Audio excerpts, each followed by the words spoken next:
Hey guys, Macy with Synergize Fat Loss. I actually have an amazing person sitting here right next to me right now. This is Doug McGuirk. He is actually a Tony Robbins protege, and I can't do him justice. I'll let him explain himself to you. Well, thank you, Zach. My name is Doug McGuirk, and I'm a trainer with Tony Robbins, and I had the amazing gift and opportunity to meet Zach and Alex, and I got to tell you, Synergize Fat Loss, anything that Synergize puts their label on, get on it. Get on it in like yesterday. They're going to create the environment that change occurs, transformation occurs. I've been working with Tony for years, and basically everything that we do with Tony, the training, the mindset pieces, these have adopted here. Synergize has adopted, and they're applying it so you get results. Whatever they say you're going to get, promise me, I promise you, you will get. I saw it happen today. The passion, the certainty, the confidence that these guys have is unbelievable, and they're going to get you to the core of what you want most and help you get it. And that's what's most important, isn't it? With that being said, guys, I actually want to do a little bit of an interview with Doug here. In actuality, Doug just blessed us with a lot of information on the mindset it takes to be successful in this environment, both personally, professionally, and physically. And a lot of it that he touched on was getting at and eliminating your limiting beliefs and getting into your empowering beliefs. So, Doug, if you could tell anybody at home, what does it take ultimately to really get in touch with and destroy limiting beliefs? Well, one of the first things you got to do is recognize you have them. If you think you don't have limiting beliefs, that's your first limiting belief.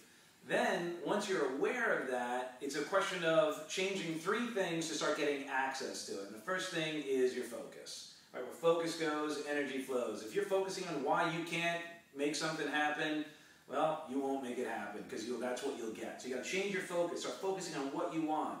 Secondly is get up. Change your physiology. You're doing a pattern of whatever that limit is, whatever your positive is, it's a pattern that you're doing. So change the pattern you're in, the environment you're in. If you're sitting down, step up. Get yourself to the gym, hit the bags, get your body moving, get the blood pumping. It's going to get you to step outside of that situation you're in. And then thirdly is notice your language. What are the language? What's the words you're using? How are you creating that in your mind through the internal dialogue or external dialogue?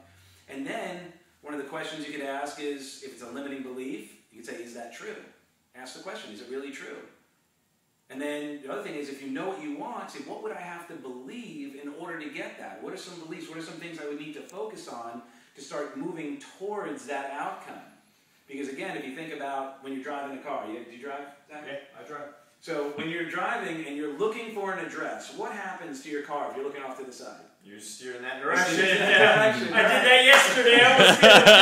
I was in a mailbox. Exactly. See, so where focus goes, energy flows. So sometimes we just got to be aware of it and notice, what is that mailbox that we're about to run into?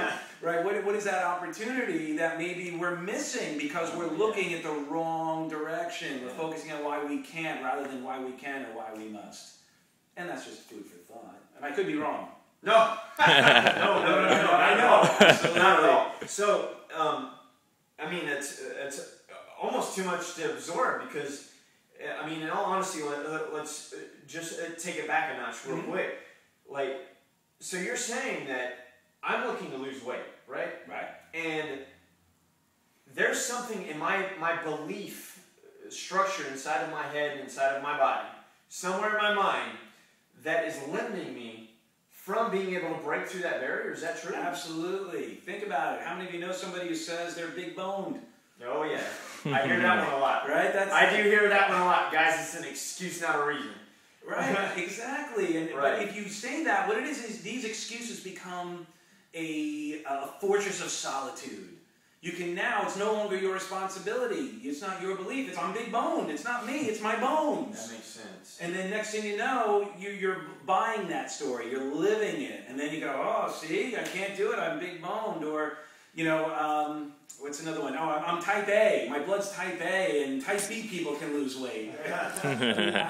The stories that people will come up with then become their self-fulfilling prophecies. So the first thing to do, the story is really just a limiting belief, isn't it? So if you can be aware of it and say, and question it. Say, is that really true? Do I really have big bones? And then another question is, people who have big bones, do you know anyone who's had big bones that was able to lose weight? Yes.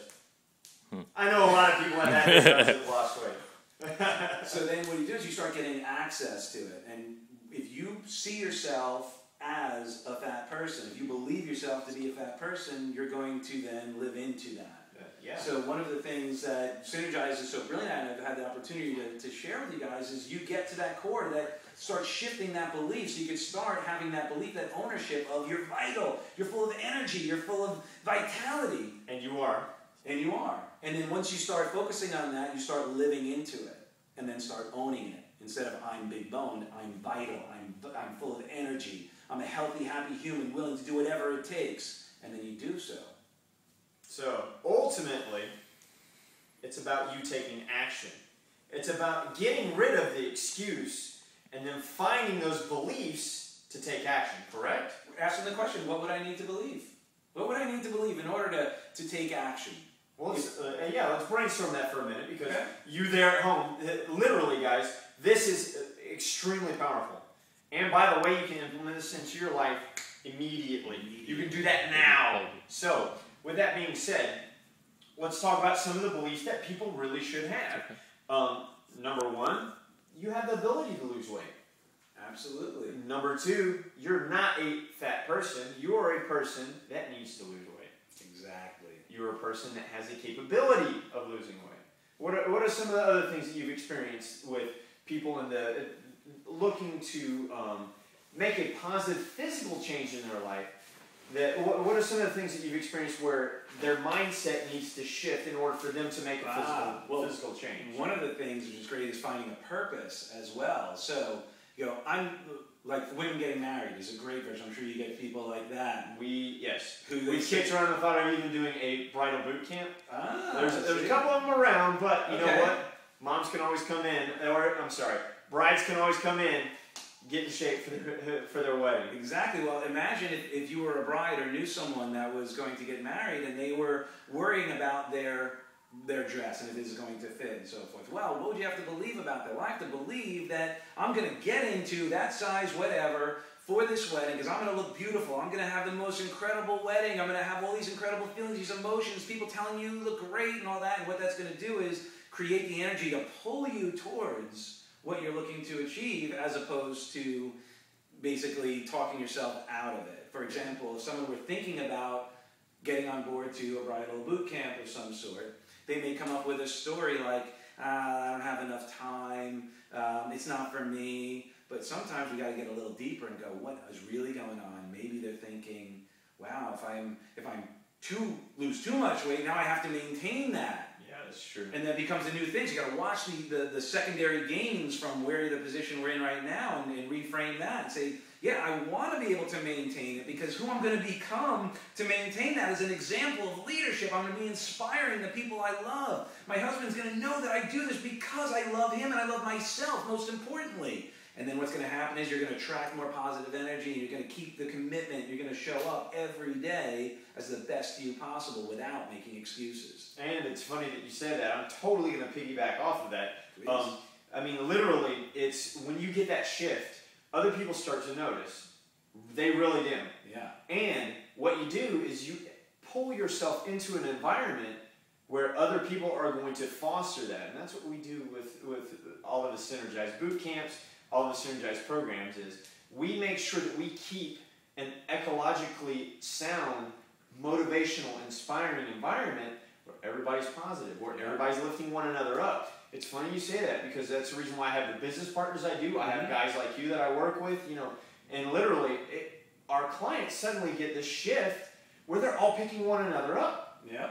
And they wind up putting the people by the wayside that are not adding value into their life. It's not even that they're putting them aside, but imagine, remember roller skating or skateboarding? Yes. So if we're going, I grab you and I pull you and throw you ahead, what would happen? You go flying ahead and you take me and then pull me ahead. So what happened is we get this momentum going, and it's not when that happens, the other people, they can't keep up. Right. So one of the things that you may want to also go is choose your peers. Love your family, love your friends, but choose your peers. Good point. And that environment, that's what this and Synergize is about, choosing to be in an environment where that is. It's not making the other people wrong. It's just they're not going to be playing with you on the same field because you shot ahead. That's a good point. I didn't think about that analogy like that. Wow.